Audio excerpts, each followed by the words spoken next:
Welcome to Gleaning and Gathering. My name is Eric Heimlich and I'm your host. And today I'd like to talk to you about survival. Right now I'm in the position that I perennially find myself in, and that is that I am choking on opportunity, as Jim Collins would say. The opportunities that we face as leaders many times are things that we have to make a decision about in the moment. And if you're an eternal optimist like me, you look at the situation and say, sure, we can help with that. Yes, we can do that. And you begin to get down that road a little ways, and you realize that maybe you bit off more than you could chew. But what are you going to do? You're in the middle of it. And as one of my friends used to say, you can't cross a stream in two small leaps. You either do it or you don't. And so you reach a point where you are faced with choices. A choice of, are you going to continue, or are you going to cut your losses and call it a day and wave as you drive off into the sunset? There are lots of opportunities, and I'll just give you a little picture into my life right now. There are a myriad of opportunities here at Victory Acres.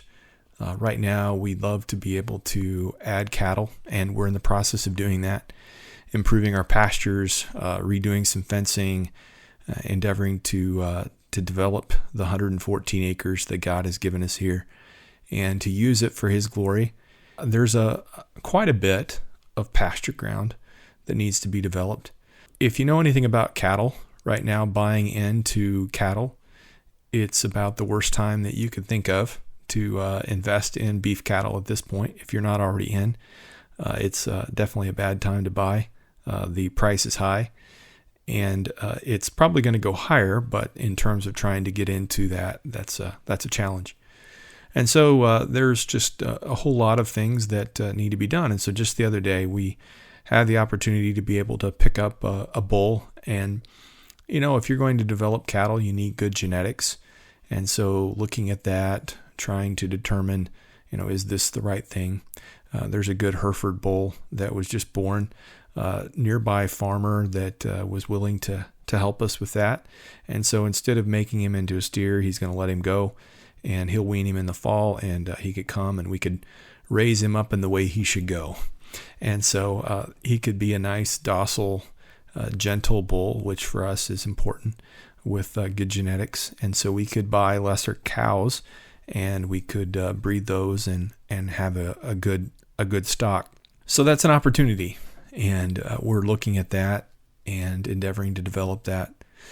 We also have the Face of the Farm project right now that we're working on, improving our signage, improving the look of the farm, the first impression that people get when they come to the farm. Involved with that is also a lot of opportunity that is cleverly disguised as hard work in developing the cabins that are there already, but also adding some cabins and using the RV spaces that we have to host guests. And so there's a number of decisions that need to be made with that. And there are things that need to be investigated, and there's all kinds of opportunity that's there. But opportunity that needs to be developed and thought through and worked with in a comprehensive way. And then there's the opportunity of the gathering. God's given us a wonderful congregation to share life with here at Victory Acres, and I'm thankful for that. But continuing to develop the people that God has given us is really a full-time work, in the sense that we kind of have a community of necessity, and I've talked about that in an earlier podcast, but the community that God has brought to us are people from many different backgrounds, but who struggle in different ways. I'm thankful for the people that God's given us to walk the road with here at Victory Acres. And I would never want to say anything to denigrate or to push down any one of them. But there are challenges as you're walking the road in terms of trying to help people It's always dangerously close to enabling people. And so how do we help people to help themselves and not just enable them in the state that they're in? It's a difficult road to walk. One of my friends in Indianapolis used to say, housing is easy. It's relationships that are the hard part. And I think that's true for everything.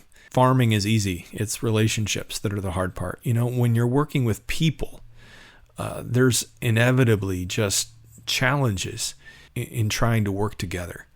And so God's given us opportunity to be able to continue to develop the people that He has brought here to Victory Acres. And those are just three of the things that I'll put there in the Victory Acres box. There are also the opportunities in Detroit. A few years ago, we had the vision of starting a coffee shop. And at the time, it was just a dream back in 2015. But God helped us to put that dream into a reality. The coffee shop opened in 2019, and God has helped us over these past 4 years to be able to welcome thousands of guests through those doors and to build relationships with people that would never have walked into our church, but have walked into our lives. And it's just a real blessing. But it's also a challenge, because when you're talking about working a coffee shop Monday through Saturday, each day showing up and having a team that's willing to do that, it's a grind, no pun intended. And so continuing to try to develop the team and continue to develop the business, there's all kinds of things that need to be looked at and developed and worked on. And again, there's people. And when you're dealing with people, you're dealing with problems. And so there's the interpersonal part of things. There's the business side of things. And so there's no end of opportunity there in the business and in the ministry part in terms of reaching out to the people and having events and having things that are growing and developing. But that's another opportunity that's in our lives right now. There's also the opportunity of the church that's there. New Beginnings Fellowship started a few years ago, thanks to the leadership of Tonway Sherman, and Tonway and Judy have done an amazing job over these past few years of shepherding the congregation. But this Sunday, I'll be meeting with the congregation, and we're going to be talking through some challenges that they're facing right now. Again, there's opportunity. The congregation has made some real progress in the past few years. But along with that, there are challenges. And so continuing to try to work through those challenges and to develop the ministry into all that God wants it to be means that there are things that need to be looked at. There are things that need to be developed further. That's another aspect of the ministry. We've looked at other cities and prayed about and scouted and endeavored to recruit other workers to come and join us in other places. And I could talk about some of those opportunities. But I guess my point in endeavoring to share all this with you is that there reaches a point, and I'm there right now, at this very moment, when you are just choking on opportunity. Here you are, surrounded with all these things, all this opportunity, and yet, where are you in the middle of it? And where is your focus? Because again, you started out because you cared to do something significant, to endeavor to grow something that would make a difference. And you're endeavoring still to do that. But when you said yes to it, you didn't envision all that it would become. And so as it grows, there's more to look at. There's more that needs to be done. And it begins to take more and more time. It begins to take more than what you originally intended to give to it. And then what do you do? What do you do when there's no longer enough of you to go around all of the various opportunities that you're part of? What do you say no to? What gets pushed off the plate? What happens to the people that are depending on you as a leader? I know that everybody has their version of this story, and Again, I'm most familiar with my story, and it's not a sad story. It's a story filled with God's grace and Him continuing to, in spite of my weakness, in spite of my failings, in spite of all the things that I haven't done right, that He has continued to move His work forward. And He's continued to allow me to be a little tiny part of it. He's doing all kinds of things through all kinds of people in the world, in all kinds of places that I may never see. And the exciting thing to me is that I get to be part of that. It really is a privilege to be part of God's great work in the world. But sooner or later, and I'm there. I'm there at this precise moment. As a leader, you have to look in the mirror. You have to look at things realistically and say, I can't continue to do what I'm doing right now. I just finished Henry Cloud's book, Necessary Endings. And by the way, it's a great book, and you should read it. And he uses the agricultural principle that, there are different seasons. And so there's a season for planting. And if you just continue to plant, and you never cultivate what you've planted, you're never going to have a harvest, because you've got all this little stuff and it's just dying for lack of cultivation, for lack of care. There's a point at which you have to stop planting and begin to cultivate. And then there's another season where you are finished cultivating and you have to begin to harvest, because there's fruit there and you can continue weeding, but that's not the point. You've got to actually begin to do something with it. And then after you harvest, there's a window of opportunity where if you don't preserve the harvest, it's going to spoil. And so you have to move into that preservation mode at that point and begin to do something with what you have planted and cultivated and harvested.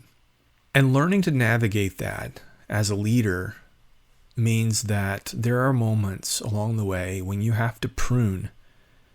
You have to cut off buds that are growing, buds that could become roses if they were allowed to continue. But he points out in the book that a rose will naturally produce more buds than what it can bring to maturity. And so the wise gardener will prune back those buds that he knows are lesser so that he can bring the ones that he wants to full maturity. And that's just the way that it works. It's a zero-sum game. If you say yes to this, by default, you're saying no to something else. And so being intentional with our yes means that we have to defend every yes with 1,000 no's, as I think it was Steve Jobs that once said. And so many companies find themselves in this place where they've got, 1,000 products and they love them all. But the reality is that they can't sustain 1,000 products. And so what are the few things that they can do and do well? And so Jim Collins makes the point in one of his books. I can't remember whether it was Good to Great or Great by Choice. But he makes the point that companies that failed many times don't fail for lack of opportunity. They're choking on opportunity. They fail because they are not bringing the opportunity that they have to completion. They're not able to finish getting the product to market with the sufficient resources necessary to be able to actually make that product successful. And I think the challenge in leadership is to be honest with ourselves. Where am I at right now? The question is not, is there an ending coming? The question is, what kind of an ending is it going to be? Are we going to actually land this plane on a runway, or is it going to crash in a cornfield? It is going to come down. There's no doubt about that. What goes up will come down. The question is just where and how. And it's a question that I've been reflecting on. A lot of times as leaders, it's really, to be honest, challenging to continue to have hope for the future. But Henry Cloud in his book says that there's a time to get hopeless. There's a moment when we have to come to a reality that it's not going to be any different just because we want it to be different, or just because we hold out this illusion of hope and call it hope doesn't mean that it's going to change. The best thing that we can do is to get hopeless in those moments when we need to get hopeless.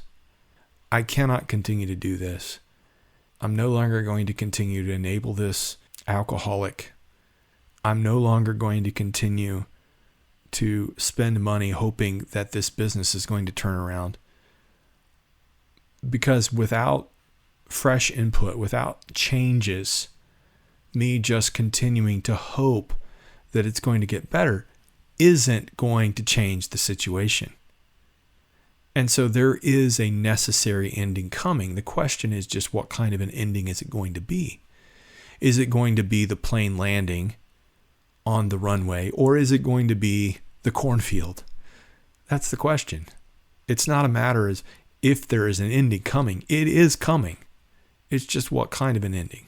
And I think that as leaders, many times, we hold up leaders who are optimistic. He's just a visionary. He's a dreamer. He's someone who, has great optimism. We can see that optimism.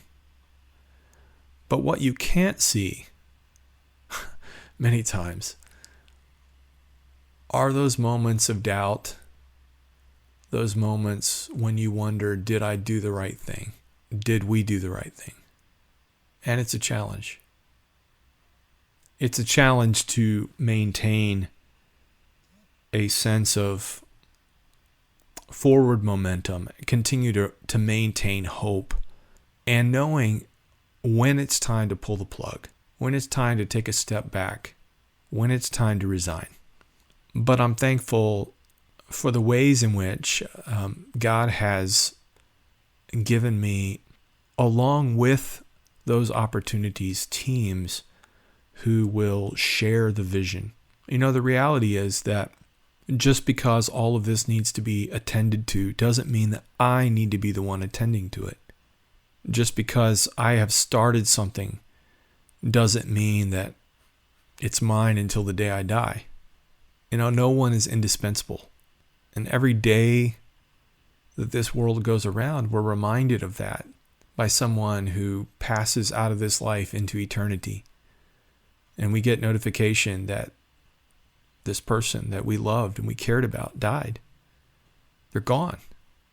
And the sad reality is, life goes on. Life continues.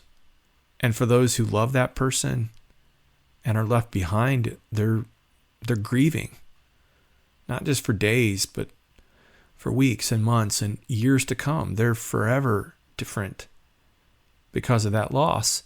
And yet, there is no one who is still in leadership today that was in leadership 100 years ago. I would probably say even 50 years ago, for the most part, in most organizations.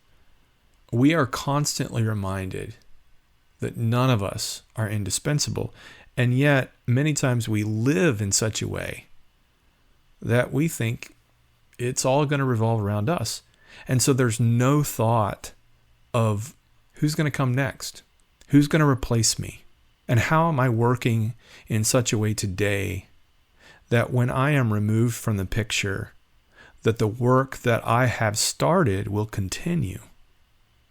Because that's the real test, isn't it? Not does it function under my leadership, but can it function without me? Can it function after me? There's a sense in which every leader has to take that sense of responsibility seriously. When they're in the driver's seat, there can't be two people in the driver's seat. And so they're there. They're bearing the weight. They are the ones having to make the hard choices and do the things that need to be done. But who are we developing so that one day they're going to be able to drive. I'm currently in the process of training our third driver here in the family. Training a new driver is a challenging thing, not just for the driver, but for the parent who is sitting there in the passenger seat. And for those of you who have walked that road or driven it, you know what I'm talking about. That white-knuckled experience when you're pushing an imaginary brake pedal that's not there. When you are grasping an imaginary steering wheel that's not there, and you're endeavoring to bite your tongue, at least in my case, and not say the things that at that precise moment maybe don't need to be said. And yet at the same time, learning how to say those things that do need to be said. Because the only way that we're ever going to produce safe drivers is if they are hearing the admonitions, if they are receiving the training that they need. And as we go along, they eventually, many of them, are going to become better drivers than we are. And they will navigate roads that we may never go down, and they will surpass us. But we were the ones who helped them to get their start. I'm thankful for the people in my life that invested in me and carried the load and developed the places and the situations where I received training and help. I'm thankful for that. But learning how to let go of those opportunities and begin to allow others who have been trained and developed to begin to fly and to flourish. It's a challenging season. And then there's the other part. What happens when something that you've invested in, that you've put your heart and soul into, now is in disrepair, or someone else has to make the hard choice to say, we're no longer going to be able to continue this. Are we willing to let it go? Or do we feel like that we need to, for the sake of our legacy, for our credibility, for whatever reason, to grasp onto things that may have served a purpose in their time, and yet that time has come and that time is gone. So I'm doing some reflecting today, and wanted to share some of those reflections with you just in the moment, here where I'm at. I hope that wherever you are in life's journey right now, that gives you some food for thought, for gleaning and gathering. God bless.